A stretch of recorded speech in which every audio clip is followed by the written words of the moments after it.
Et on rejoint en duplex de Pékin Eudeline Boisult. Bonjour Eudeline, c'est vous qui réalisez le sujet qu'on vient de voir sur ce film 731. Quelle est la réaction du public à la sortie des projections ?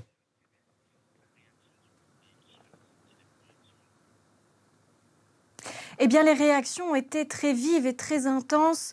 Les Chinois, ils étaient très nombreux à faire le déplacement dans les salles de cinéma hier pour le premier jour de la diffusion de ce film, parce que c'était un film très, très attendu par le public. Et les personnes que j'ai interrogées à la sortie, elles m'ont confié que c'était un film très violent et très choquant. C'est notamment le cas pour Madame Wang Hongyu, 57 ans, très émue, avec les larmes aux yeux. Elle m'a raconté qu'elle avait grandi dans une maison située juste à côté du site de l'unité 731. Elle m'a confié constamment, je pense, à ces événements. Alors, comme ça a été dit dans le sujet, 731, c'est une unité de l'armée japonaise qui a été envoyée au nord de la Chine dans les années 30 pour mener des recherches bactériologiques. En réalité, les militaires de l'armée japonaise se sont servis des civils comme de cobayes humains.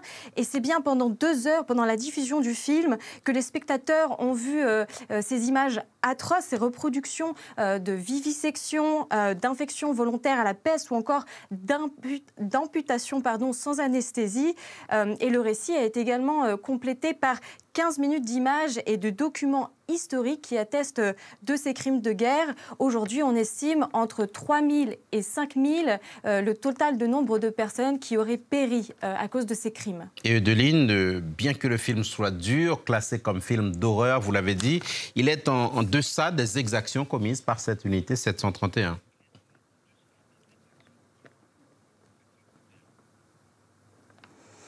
Oui, alors l'unité 731 est vraiment un film qui fait partie de la bataille mémorielle entre la Chine et le Japon. Ce n'est qu'en 1982 que le Japon a finalement reconnu l'existence de cette unité, mais pas les crimes commis, arguant l'insuffisance de preuves. Et surtout, le Japon ne s'est jamais officiellement excusé pour ces crimes. Alors, la réalisation et la diffusion du film, elles participent de cette bataille mémorielle et les producteurs espèrent bien qu'avec ce film, les choses vont changer, que le débat va être relancé. Eudeline Boisult, merci beaucoup. Et maintenant,